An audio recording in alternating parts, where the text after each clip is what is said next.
Hello बच्चों। तो आज इलेक्ट्रोकेमिस्ट्री का एक और लेक्चर, और आज के लेक्चर में हम लोग डिस्कस करेंगे कंडक्टेंस इन इलेक्ट्रोलाइटिक सॉल्यूशन। इससे काफ़ी सारे न्यूमेरिकल्स, काफ़ी सारे कंसेप्ट जेडब्ल्यू और नीट में पूछे जाते हैं।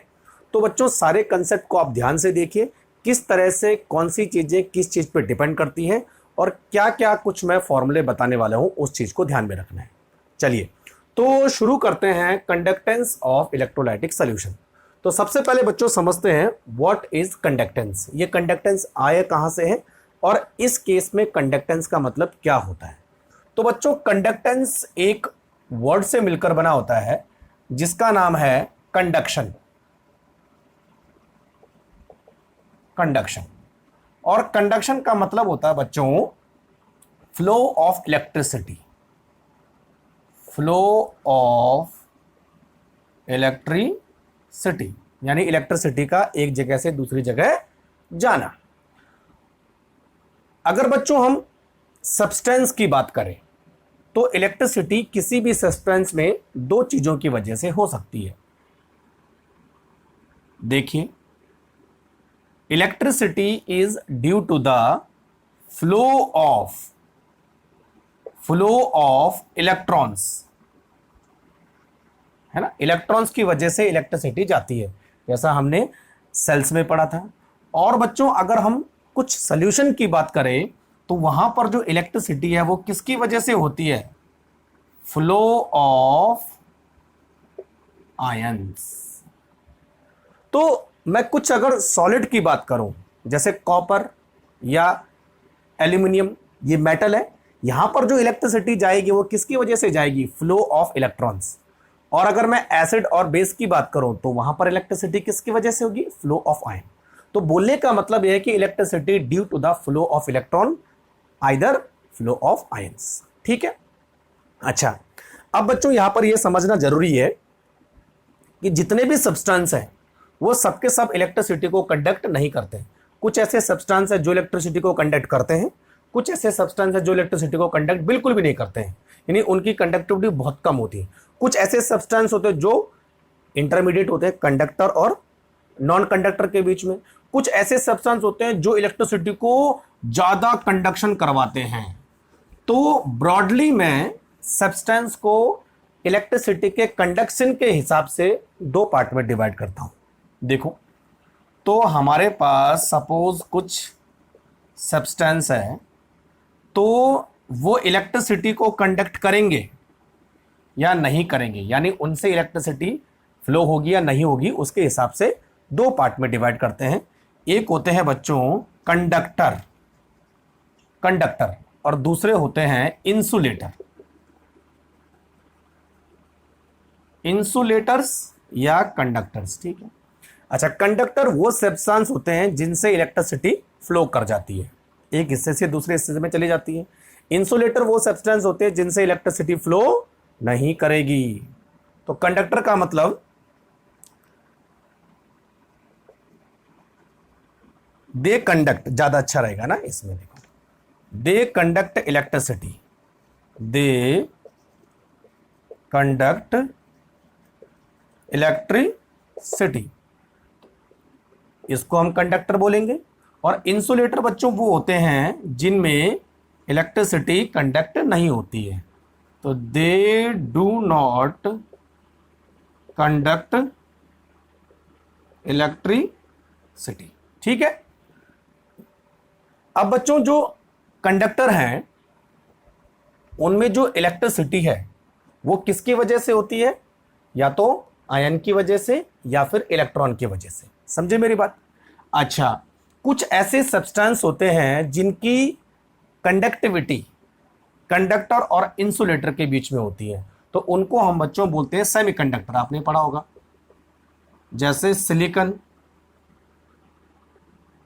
और कुछ ऐसे सब्सटेंस होते हैं जिनकी कंडक्टिविटी बहुत ज्यादा होती है, they are super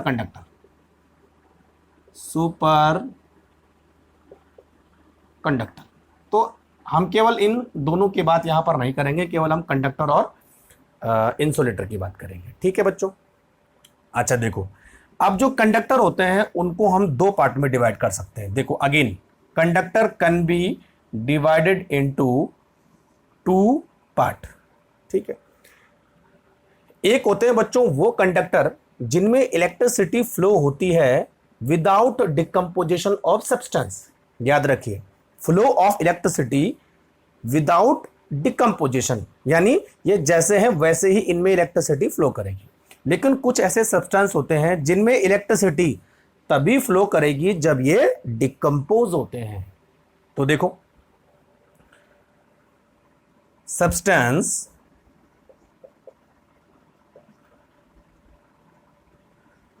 in which flow of electricity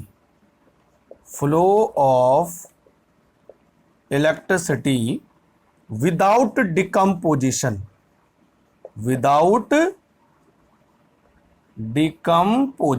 ठीक है बच्चों, बिना डिकम्पोजिशन के लिए इलेक्ट्रिसिटी कंडक्ट करेगी। लेकिन substance in which flow of electricity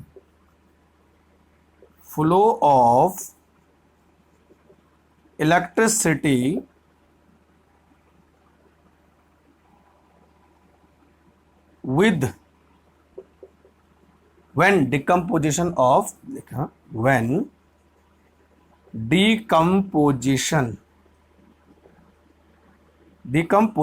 of substance, ये दो हमने कंडक्टर को क्लासिफाइड कर लिया। ठीक है, तो बच्चों इन सब्सटेंस को जिनमें बिना डिकम्पोजिशन के इलेक्ट्रिसिटी पास हो जाती है, they are called electrical conductor.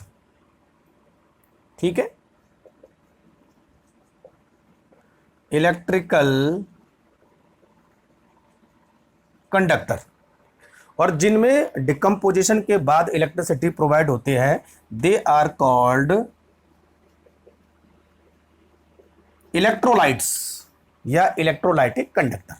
तो याद रखें, है ना, इलेक्ट्रोलाइट वो सब्सटेंस होते हैं जिनमें डिकम्पोजिशन के बाद इलेक्ट्रिसिटी प्रोड्यूस होगी, और इलेक्ट्रिकल कंडक्टर वो सब्सटेंस होते हैं जिनमें बिना डिकम्पोजिशन के इलेक्ट्रिसिटी प्रोड्यूस होगी। फॉर एग्जाम्पल अगर मैं मान के चलूं, जैसे बच्चों मेटल्स होते हैं हमारे, है ना, कॉपर हो गया, एल्यूमिनियम्स हो गया, मेटल्स होते हैं, कुछ मिनरल्स होते हैं, है ना। तो मेटल्स और मिनरल्स में, और जैसे होता है ग्रेफाइट, इनमें जो इलेक्ट्रिसिटी है वो बिना डिकम्पोजिशन के प्रोड्यूस होते हैं। तार है ना, जैसे हमारे पास एक जगह से दूसरी जगह डिकम्पोज तो हो ही रहा, एज सच। यहां पर इलेक्ट्रोलाइट्स में जो इलेक्ट्रोलाइट के एग्जाम्पल होंगे वो कौन से होंगे, जैसे स्ट्रॉन्ग बेस, स्ट्रॉन्ग एसिड, है ना, ये सारे के सारे इलेक्ट्रोलाइट होंगे। तो अभी मैं इसको क्लासिफाई करके आपको बताता हूं। एक और चीज, यहां बच्चों जो इलेक्ट्रिसिटी प्रोड्यूस होगी, इन सब्सटेंस में जो इलेक्ट्रिसिटी प्रोड्यूस होगी वो किसकी वजह से होगी, due to the free electrons. ठीक है, लेकिन यहां जो इलेक्ट्रिसिटी प्रोड्यूस होती है, इलेक्ट्रोलाइट्स में जो इलेक्ट्रिसिटी प्रोड्यूस होती है वो किसकी वजह से प्रोड्यूस होगी, ड्यू टू द आयंस। तो यहां इलेक्ट्रॉन के फ्लो की वजह से इलेक्ट्रिसिटी प्रोड्यूस हो रही है, यहां आयन के फ्लो की वजह से इलेक्ट्रिसिटी प्रोड्यूस हो रही है। तो इस तरह से हम कंडक्टर को इलेक्ट्रोलाइट एंड इलेक्ट्रिकल कंडक्टर में डिवाइड करते हैं। ठीक है बच्चों, चलो अब हमने इस पर फोकस करना है कि जो हमारे इलेक्ट्रोलाइट्स हैं। इतना समझ में आ गया। चलो अब बात करते हैं बच्चों, इलेक्ट्रोलाइट कितने टाइप के होते हैं। मोस्टली इलेक्ट्रोलाइट दो टाइप के होते हैं, इलेक्ट्रोलाइट एंड नॉन इलेक्ट्रोलाइट। ठीक है, नॉन इलेक्ट्रोलाइट वो सब्सटेंस होते हैं जिनमें इलेक्ट्रिसिटी पास नहीं होती है। लेकिन इलेक्ट्रोलाइट दोबारा से हम दो पार्ट में डिवाइड करेंगे, एक होते हैं स्ट्रॉन्ग इलेक्ट्रोलाइट और दूसरे होते हैं वीक इलेक्ट्रोलाइट। तो देख लेते हैं। तो बच्चों अब देखो, हम बात करते हैं इलेक्ट्रोलाइट्स। ठीक है, तो इलेक्ट्रोलाइट्स में जो इलेक्ट्रिसिटी प्रोड्यूस हो रही है वो किसकी वजह से प्रोड्यूस हो रही है, द फ्लो ऑफ आयंस। ठीक है, अच्छा, there are two type of electrolyte, strong electrolyte and weak electrolyte, क्या डिफरेंस है? स्ट्रॉन्ग इलेक्ट्रोलाइट वो सब्सटेंस होते हैं जिनका डिसोसिएशन 100% होता है, या जो 100% डिसोसिएट हो जाती है ना, या हम इसको लिखेंगे कंप्लीटली डिसोसिएशन। और वहां जो वीक इलेक्ट्रोलाइट होते हैं उनका डिसोसिएशन कंप्लीट नहीं होता, इनकम्प्लीट डिसोसिएशन, ये तो है ना, इनकम्प्लीट डिसोसिएशन। ठीक, इनका डिसोसिएशन बच्चों लगभग 2 से 5% होता है, और इनका जो डिसोसिएशन होता है वो 100% होता है स्ट्रॉन्ग इलेक्ट्रोलाइट। ठीक, अच्छा 100% डिसोसिएशन होगा, इसका मतलब नंबर ऑफ आयन ज्यादा बनेंगे। यहां पर केवल 5% डिसोसिएशन हो रहा है, इसका मतलब नंबर ऑफ आयन कम बनेंगे। तो हम लिख सकते हैं मोर नंबर ऑफ आयन प्रोड्यूस, ये तो हुआ। यहां पर less number of ion produce, less number of ions produce, ये तो हुआ। देखो बच्चों, जो हमारी कंडक्टेंस है वो नंबर ऑफ आयन पे भी डिपेंड करती है, तो ज्यादा नंबर ऑफ आयन होंगे यानी इलेक्ट्रिसिटी ज्यादा प्रोवाइड होगी। तो मोर number of ion produce, the extent of electricity will be more. Extent of electricity will be more, और वहां पर नंबर ऑफ आयन कम है तो इलेक्ट्रिसिटी जो प्रोड्यूस होगी वो इसके कंपैरिजन में कम होगी। तो इसमें लेस एक्सटेंट ऑफ इलेक्ट्रिसिटी। ठीक है, समझ में आ गया? प्रोड्यूस, ठीक है। अच्छा अब देखो, जो हमारे पास इलेक्ट्रोलाइट्स हैं स्ट्रॉन्ग और वीक, अगर मैं स्ट्रॉन्ग इलेक्ट्रोलाइट की बात करूं तो बच्चों स्ट्रॉन्ग इलेक्ट्रोलाइट में एग्जांपल कौन कौन से आ गए? The solution of strong acid, ये तो हुआ। और स्ट्रॉन्ग एसिड कौन कौन से हमारे पास? HCl, H2SO4, HNO3। The solution of strong bases, जैसे NaOH हो गया और KOH हो गया। और कुछ बच्चों सॉल्यूशन ऑफ सॉल्ट, जैसे NaCl हो गया, KCl हो गया। ये हमारे पास स्ट्रॉन्ग एसिड हो गए, ठीक, सॉरी स्ट्रॉन्ग इलेक्ट्रोलाइट हो गए। वीक इलेक्ट्रोलाइट की बात करें तो same strong solution of weak acid, weak bases and salts. तो देखो सॉल्यूशन ऑफ वीक एसिड्स, तो वीक एसिड्स के नाम बताओ, जैसे एसिटिक एसिड हुआ, ठीक है। दूसरा हमारे पास कौन सा है? तो कार्बोनिक एसिड हुआ, ठीक है। सॉल्यूशन ऑफ वीक बेस, जैसे अमोनियम हाइड्रोक्साइड हुआ या कैल्शियम हाइड्रोक्साइड हो गया, ठीक है। उसी तरह के सॉल्यूशन ऑफ सॉल्ट आ गया, जैसे अमोनियम क्लोराइड आ गया, ये सारे। तो बस थोड़ा सा आपको ये एग्जांपल याद रखने हैं, वैसे भी आपने पुरानी क्लास में, पिछली वाली क्लास में पढ़ा होगा कि ये किस तरह से होते हैं। तो इतना समझ में आ गया strong electrolyte and weak electrolyte. तो बच्चों इसका यूज हम आगे जाके कॉलरश लॉ को सॉल्व करने में करेंगे, ठीक है। मोस्टली हम पढ़ेंगे ये जो हमारा वीक इलेक्ट्रोलाइट है इसके बारे में। तो ये नोट करो जरा फटाफट।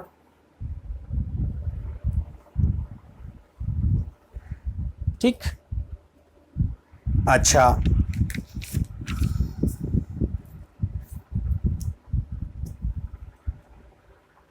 इलेक्ट्रोलाइट स्ट्रॉन्ग और वीक हो गए। उसके बाद बच्चों कुछ ऐसे सब्सटेंस होते हैं जिनको हम नॉन इलेक्ट्रोलाइट बोलेंगे, मालूम होगा आपको, है ना।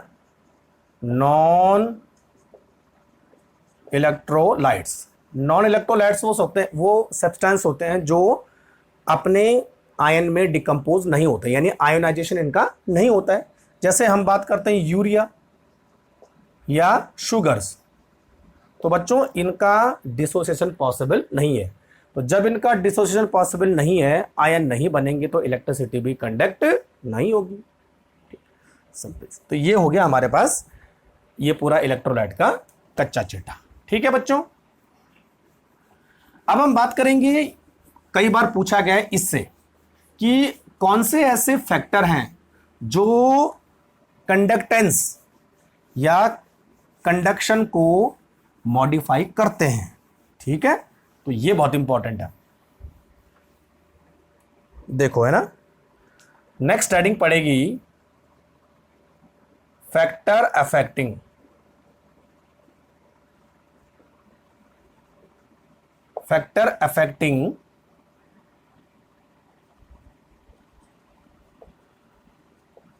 कंडक्टेंस और कंडक्शन, दोनों एक ही चीजें हैं बच्चों, है ना। हाँ, ध्यान रखना, factor affecting conduction and conductance. तो कुल मिला के हम 6 फैक्टर पर डिस्कस करने वाले हैं। एक आधा क्वेश्चन इससे पूछ लेता है फैक्टर पे, तो इस पे ध्यान रखना जरूरी है। नंबर पहला फैक्टर है नेचर ऑफ इलेक्ट्रोलाइट। अभी हमने इस पर डिस्कस किया था। ठीक है, नेचर ऑफ इलेक्ट्रोलाइट किसी सॉल्यूशन की कंडक्टेंस को कैसे मॉडिफाई करेगा। तो बच्चों इलेक्ट्रोलाइट दो टाइप के हैं, strong and weak. Strong electrolyte ज्यादा आयन प्रोड्यूस करेगा तो कंडक्टेंस ज्यादा होगी, और वीक इलेक्ट्रोलाइट कम आयन प्रोड्यूस करेगा तो कंडक्टेंस कम होगी। समझे मेरी बात। दूसरा, ठीक, दूसरा हमारे पास होता है nature of solvent and it's viscosity. बहुत इंपॉर्टेंट है। अच्छा, नेचर ऑफ सॉल्वेंट यानी जिस सॉल्वेंट में आप उस इलेक्ट्रोलाइट को डिसॉल्व कर रहे हो। तो हमारे पास दो टाइप के सॉल्वेंट होते हैं, एक होता है बच्चों पोलर सॉल्वेंट और दूसरे होते हैं नॉन पोलर सॉल्वेंट। ठीक है, जनरली इलेक्ट्रोलाइट क्या करते हैं, पोलर सॉल्वेंट में ज्यादा डिसॉल्व होते हैं, नॉन पोलर सॉल्वेंट में ये डिसॉल्व नहीं होते। तो बच्चों जितना ज्यादा सॉल्वेंट की पोलरिटी बढ़ेगी, देखो मैं यहां पे लिख रहा हूं ना, increase polarity of solvent. Solvent की पोलैरिटी बढ़ेगी तो क्या होगा, डिसोसिएशन बढ़ेगा। इंक्रीज डिसोसिएशन, और बच्चों जब डिसोसिएशन बढ़ता है तो इंक्रीज नंबर ऑफ आयंस बढ़ते हैं, और जब नंबर ऑफ आयंस बढ़ते हैं तो कंडक्टेंस भी बढ़ती है। सीधी सी बात है। द पोलैरिटी ऑफ सॉल्वेंट के बढ़ने से कंडक्टेंस बढ़ेगी। समझ में बात आ गई। दूसरी बात करते हैं बच्चों विस्कोसिटी। विस्कोसिटी का मतलब होता है गाढ़ापन, है ना। अगर विस्कोसिटी बढ़ेगी तो बच्चों क्या होगा, flow of ion will decrease. एक चीज और मैं आपको बताना यहां पर थोड़ा सा है ना, जब हम बच्चों फैक्टर ऑफ कंडक्टेंस की बात करते हैं तो दो चीजों का आपने ध्यान रखना है। एक तो रखना है नंबर ऑफ आयंस और दूसरा रखना है फ्लो ऑफ आयंस। देखो बहुत इंपॉर्टेंट है, कितने आयन हैं और किस स्पीड से वो फ्लो कर रहे हैं, ध्यान रखें। दोनों कंडक्टेंस के लिए बहुत जरूरी है। तो सॉल्वेंट में तो हमने नंबर ऑफ आयन के बारे में बात कर लिया, लेकिन बच्चों जो विस्कोसिटी है वो किसको चेंज करेगी, फ्लो ऑफ आयन को चेंज करेगी। अगर ज्यादा विस्कस होगा सॉल्यूशन तो आयन का फ्लो कम होगा, और आयन का फ्लो कम होगा तो कंडक्टेंस भी कम होगी। तो सीधी सी बात है, हम यहां लिख सकते हैं इंक्रीज विस्कोसिटी, ठीक है, डिक्रीज फ्लो ऑफ आयन। और बच्चों जब फ्लो आयन डिक्रीज होगा तो कंडक्टेंस भी कम होगी। नोट कर दो जाओ फटाफट। तो ये nature of solvent and viscosity की हमने बात कर ली है। ठीक है बच्चों, अब नेक्स्ट बात करते हैं, इसको मिटा दो इतना, साइज ऑफ आयन। थर्ड है हमारे पास साइज ऑफ आयन। ठीक है बच्चों, देखो जब आयन का साइज बड़ा होता है तो उसकी जाने की स्पीड कम हो जाती है, ध्यान रखें, है ना। Increase the size of ion, decrease is it's flow. और बच्चों अगर फ्लो डिक्रीज होगा तो कंडक्टिविटी, कंडक्टेंस भी कम होगा। तो यहां पे लिखेंगे increase size, decrease flow, decrease conductance. Correct हो गया, ठीक है, ये साइज पे डिपेंड करेगा। तीसरा सॉल्वेशन, सॉल्वेशन ऑफ आयन पढ़ा होगा आपने। जब हम किसी आयनिक कंपाउंड को वाटर में डिसॉल्व करते हैं तो उसके बाद वो प्लस और माइनस कंपोनेंट में अलग हो जाता है। तो उसके बाद बच्चों प्लस के चारों तरफ वाटर मॉलिक्यूल, माइनस के चारों तरफ वाटर मॉलिक्यूल। तो वाटर मॉलिक्यूल के चारों तरफ इकट्ठा होने की प्रोसेस को हम बोलते हैं सॉल्वेशन ऑफ आयन। तो बच्चों क्या होगा, सॉल्वेशन ऑफ आयन से क्या होता है, साइज बड़ा होता है। तो जितना ज्यादा सॉल्वेशन होगा आयन का साइज उतना बड़ा होगा। साइज बड़ा होने से फ्लो कम होगा और कंडक्टेंस भी कम होगा। ठीक है, तो हम लिख सकते हैं यहां पर solvation of ion increase size. और बच्चों जब साइज बढ़ेगा तो कंडक्टेंस भी कम होगा। ठीक है, ये डिक्रीज का साइन है, ये इंक्रीज का साइन है। ठीक है, समझिए बात। चौथा हम बात करते हैं बच्चों टेम्परेचर की।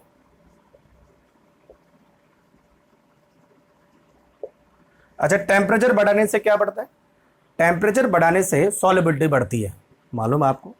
और टेम्परेचर बढ़ाने से डिसोसिएशन भी बढ़ता है। तो अगर बच्चों डिसोसिएशन बढ़ेगा तो नंबर ऑफ आयन बढ़ेंगे, और नंबर ऑफ आयन बढ़ेंगे तो कंडक्टेंस भी बढ़ेगा। तो increase temperature, increase dissociation of ion, तो कंडक्टेंस भी बढ़ेगा। समझ में बात आ गई, नोट करते जाओ जरा फटाफट। ठीक है,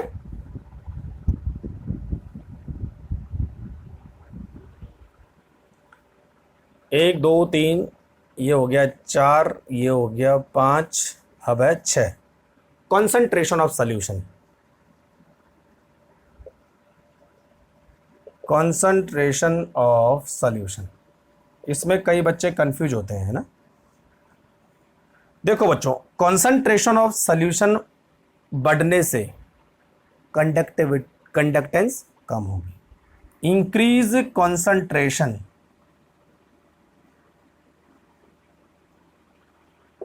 डिक्रीज कंडक्टेंस। ऐसा बोलो क्यों होगा ऐसा, है ना। देखो पहले हम बात करते हैं फॉर वीक इलेक्ट्रोलाइट के लिए। अच्छा, कॉन्सेंट्रेटेड सॉल्यूशन का मतलब क्या होता है, सॉल्यूट की अमाउंट ज्यादा है, सॉल्वेंट की अमाउंट कम है। ये तो हुआ सॉल्वेंट कम है, सॉल्यूट ज्यादा है। तो बच्चों अगर सॉल्वेंट कम होगा और सॉल्यूट ज्यादा होगा तो आयोनाइजेशन भी कम होगा, सीधी सी बात है।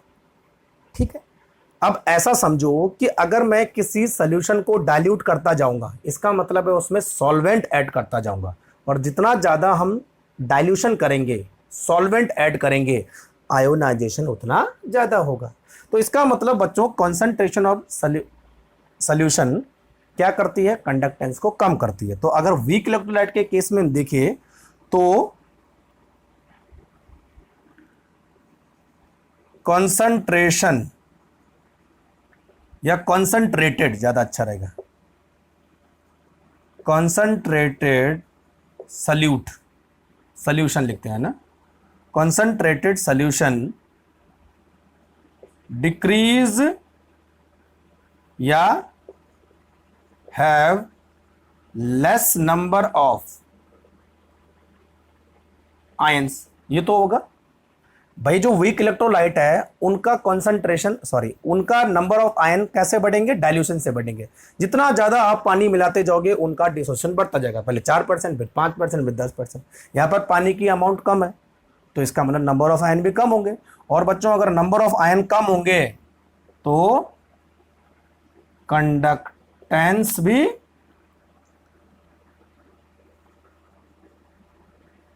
कम हो जाएगी, है ना। अच्छा, स्ट्रॉन्ग इलेक्ट्रोलाइट की बात करें, फॉर स्ट्रॉन्ग इलेक्ट्रोलाइट्स, है ना। अच्छा, स्ट्रॉन्ग इलेक्ट्रोलाइट में पानी कितना भी मिला उनका डिसोसिएशन 100% हो जाता है, ठीक है भाई। तो यहां पर 100% डिसोसिएशन है। लेकिन बच्चों जो कॉन्सनट्रेटेड सोल्यूशन है,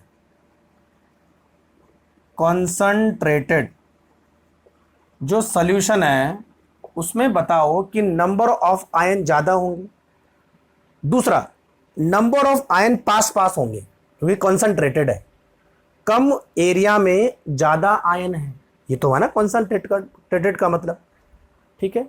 तो बच्चों अगर कम एरिया में ज्यादा आयन होंगे तो हर आयन एक दूसरे को अपनी तरफ अट्रैक्ट करने की कोशिश करेगा, यानी इंटर आयनिक इंटरेक्शन, ये बहुत इंपॉर्टेंट है। देखो, तो concentrated solution of strong electrolyte increase inter ionic interaction.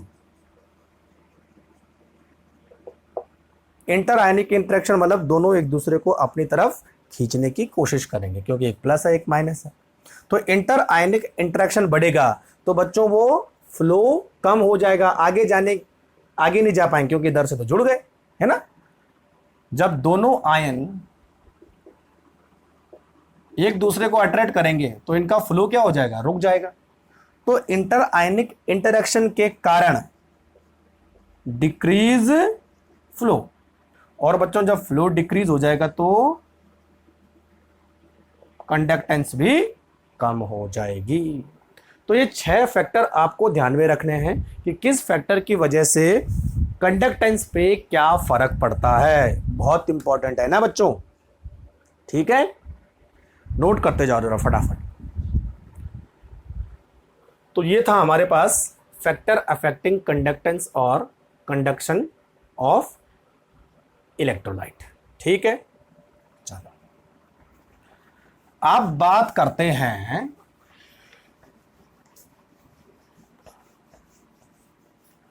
कुछ फॉर्मूला, है ना, कि भाई रेजिस्टेंस क्या होता है, कंडक्टेंस क्या होता है, कंडक्टिविटी क्या होती है, स्पेसिफिक कंडक्टिविटी क्या होती है, इन सब पर हम थोड़ा सा डिस्कस कर लेते हैं, इनसे कुछ क्वेश्चन पूछे जाते हैं, ठीक है बच्चों। चलो, तो सबसे पहला हमारे पास है रेजिस्टेंस। छोटे छोटे फॉर्मूले, छोटे छोटे, एक एक लाइन के। रेजिस्टेंस, और बच्चों रेजिस्टेंस को हम किससे डिनोट करते हैं, आर, ठीक है। और फिजिक्स में सबने पढ़ा होगा आर की यूनिट कौन सी है, ओम, OHM, और इसको हम एक सिंबल होता है इससे रिप्रेजेंट करते हैं, है ना बच्चों। चलो, तो ये तो बस नॉर्मल चीज है। अच्छा, रेजिस्टेंस का मतलब ये होता है बच्चों कि जब किसी सब्सटेंस से इलेक्ट्रिसिटी पास होती है, यानी इलेक्ट्रॉन जाते हैं, तो कुछ ना कुछ रेजिस्टेंस वो कॉज करता है, उसी को हम बोलते हैं रेजिस्टेंस। यानी every substance which flow electricity cause some extent of resistance. अब बच्चों अगर हमारे पास कोई मेटल की रॉड है या कोई इलेक्ट्रोलाइटिक सॉल्यूशन है, तो जो रेजिस्टेंस है वो किस पर डिपेंड करता है। तो एक साइंटिस्ट थे ओम, उन्होंने एक लॉ दिया था, वो लॉ मैं आपको बता देता हूं, है ना। तो मान लीजिए हमारे पास कोई मेटल की रॉड है ऐसा, है ना, और इस रॉड से हम क्या करते हैं, इलेक्ट्रॉन फ्लो कर रहे हैं। इस रॉड की लेंथ यहां से लेकर यहां तक L है, और इसका जो क्रॉस सेक्शनल एरिया है उसको हम A मान लेते हैं। तो बच्चों यहां पर जो रेजिस्टेंस होगा वो डायरेक्टली प्रोपोर्शनल होगा इसकी लेंथ के, और इनवर्सली प्रोपोर्शनल होता है इसकी क्रॉस सेक्शनल एरिया के। तो L का मतलब लेंथ और A का मतलब क्रॉस सेक्शन एरिया, है ना। तो L/A। लेकिन हमने यहां पर मेटल तो रखना नहीं है, हमने क्या रखना है, इलेक्ट्रोलाइटिक सॉल्यूशन। तो बच्चों इलेक्ट्रोलाइटिक सॉल्यूशन के लिए भी सेम रूल फॉलो होता है। लेकिन इलेक्ट्रोलाइटिक सॉल्यूशन में एल किसको लेंगे और ए किसको लेंगे, ये इंपॉर्टेंस है। तो देखो, जब हम किसी इलेक्ट्रोलाइटिक सॉल्यूशन की बात करते हैं तो इस तरह का हम एक बीकर लेंगे। यहाँ पर हमने एक सॉल्यूशन ले लिया। यहाँ पर बच्चों हम एक इलेक्ट्रोड यहाँ लगाएंगे और दूसरा इलेक्ट्रोड हमने यहाँ लगा दिया, और इन दोनों को हमने यहाँ एक बैटरी से कनेक्ट कर दिया। ठीक है, अच्छा, this is electrode, this is also a electrode. अब बच्चों देखो, ये हमारे पास क्या है, सॉल्यूशन है। अब हमने इस सॉल्यूशन की कंडक्टेंस मालूम करना है। तो रेजिस्टेंस पहले मालूम करेंगे, तो सेम कंसेप्ट आ जाएगा बच्चों। यहां पर देखो, are directly proportional to the length and inversely proportional to the A. अब बच्चों यहां पर लेंथ क्या है, लेंथ जो है यहां से लेकर और इस इलेक्ट्रोड के, यानी दो इलेक्ट्रोड के बीच की डिस्टेंस को हम क्या बोलेंगे, लेंथ बोलेंगे। और ये जो इलेक्ट्रोड का क्रॉस सेक्शनल एरिया है, इसको हम ए बोलेंगे। तो जो बात मेटल पे अप्लाई होती है वही बात हमारी इलेक्ट्रोलाइटिक सॉल्यूशन पर भी अप्लाई होती है।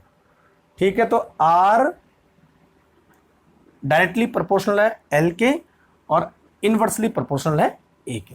ठीक है, अच्छा, अब इस साइन को हम हटाएंगे और एक और कांस्टेंट यहां पर आ जाएगा, ये वाला देखो बच्चों, इसको ग्रीक लैंग्वेज बोलते हैं रो।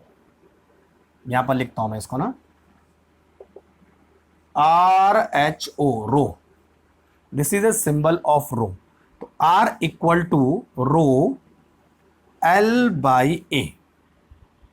ठीक है बच्चों, और इस रो का मतलब होता है, इधर लिखते हैं, रो इक्वल टू ये क्या था हमारे पास, रेजिस्टेंस। इसको हम बोलते हैं स्पेसिफिक रेजिस्टेंस।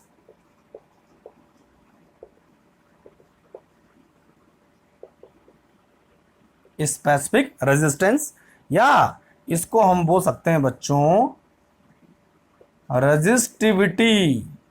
दोनों नाम है इसके, स्पेसिफिक रेजिस्टेंस और रेजिस्टिविटी। और इसको हम किससे डिनोट करेंगे, एक सिंबल है रो।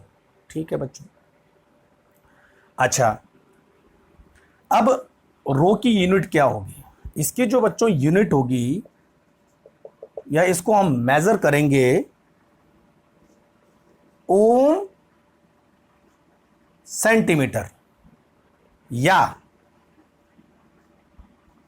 ओम मीटर। ठीक है, क्लियर हो गया, ओम सेंटीमीटर या ओम मीटर।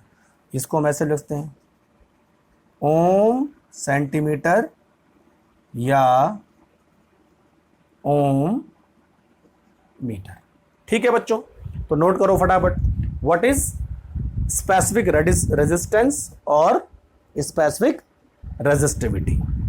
ठीक है, अभी इसका हम यूज करेंगे कि कहां यूज करना हमने।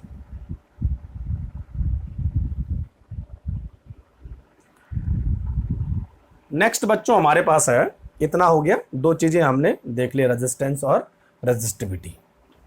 अब बच्चों बात करते हैं, देखो इसको मैंने अलग लिख देता हूं, है ना, यहां पर कि R equal to row L/A। ठीक है, ठीक है भाई, चलो, एक तो हमने ये फॉर्मूला बना लिया है। अब बच्चों देखो दूसरा, यहां पर हमारे पास है कंडक्टेंस। ये जो ऊपर लिखा है इसको अब हम डिफाइन करेंगे। कंडक्टेंस को हम बच्चों रिप्रेजेंट करते हैं G से। ठीक है, और कंडक्टेंस की डेफिनेशन होती है, इट इज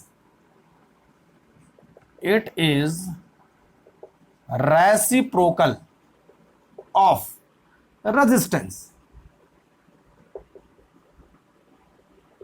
यानी रेजिस्टेंस का उल्टा।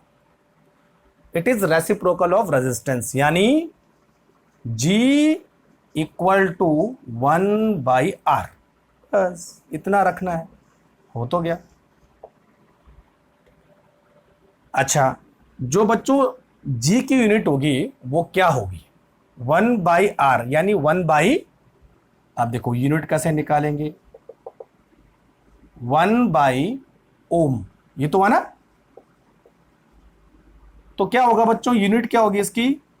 OHM, O-1, या इसको हम लिखते हैं मो, MHO, उल्टा लिख दो मो, O-1 या मो।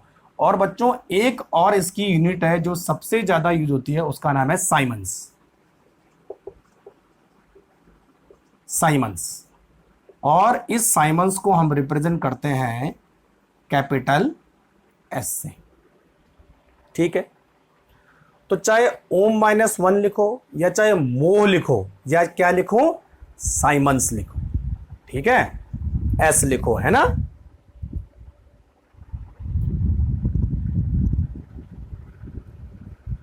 समझ में बात आ गई? चलो अब देखते हैं हम बच्चों जी का और इस आर का क्या रिलेशन है ना, आगे देखो। तो देखो G इक्वल टू 1/r, और R की जगह में हम क्या लिखेंगे, ρl/a। ठीक है, तो आगे क्या लिखेंगे, 1/ρl/a, या A/ρl, या 1/ρ इंटू A/l। तो अब हमारे पास G क्या आ गया बच्चों, G equal to 1/ρ into A/l। इसको नोट करो आप। तो देखो हमने स्पेसिफिक रेजिस्टेंस और कंडक्टेंस के बीच एक रिलेशन मालूम कर लिया है। ठीक है भाई, चलो अभी देखो इसका मतलब भी मैं आपको बताने वाला हूं, इसका मतलब क्या होता है, तो नोट करते जाओ फटाफट। कितना हुआ टाइम, 37 मिनट। ठीक है बच्चों, चलो अब एक और छोटी चीज रह गई, उसको भी हम फिनिश करते हैं। इतना समझ में आ गया? ठीक है, तो दूसरी चीज हमारे पास क्या आएगी बच्चों, G equal to 1/ρ into A/l। ठीक है, ये हमारे पास क्या आ गया, कंडक्टेंस। अब नेक्स्ट हम बात करते हैं कंडक्टिविटी। देखो थोड़ा सा सिमिलर टर्म्स है लेकिन अलग अलग चीजें है ना। तीसरी चीज कंडक्टिविटी।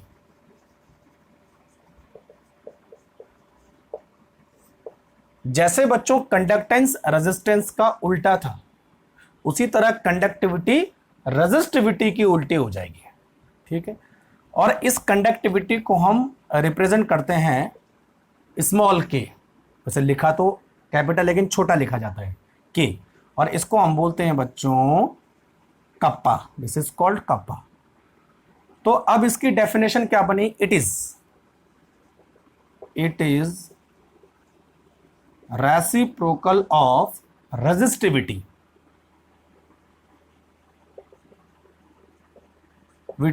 और स्पेसिफिक रेजिस्टेंस। ये तो था ना,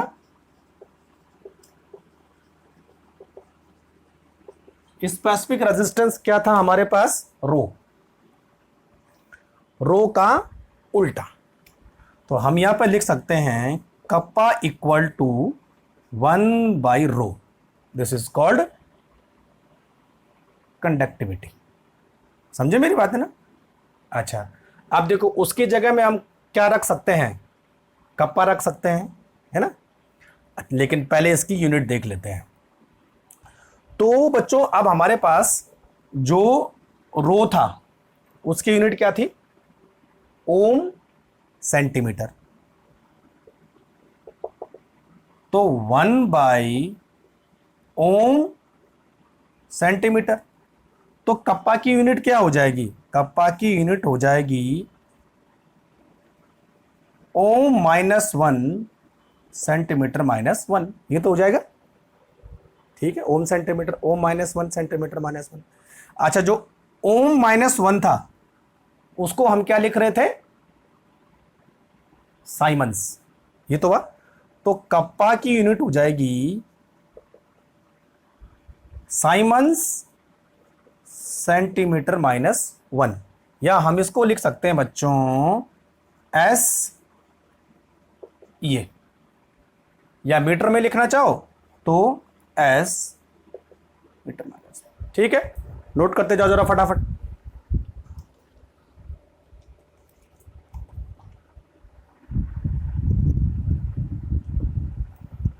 ठीक है, समझ में आई बात? चलो अब आगे बढ़ते हैं। ये तो यूनिट की बात हो गई।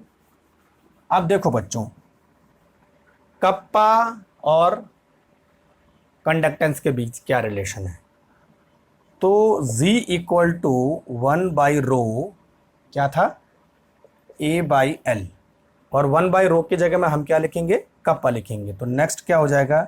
G = kappa A/L। ये तो ठीक है। तो बच्चों यहां पर कप्पा क्या हो जाएगा? देखो, कप्पा = GA/L। ये तो हुआ। तो G हमारे पास क्या हुआ? कंडक्टेंस, और कप्पा क्या हुआ? कंडक्टिविटी। तो ये एक नया रिलेशन हमें मिल गया है ना? ठीक है भाई।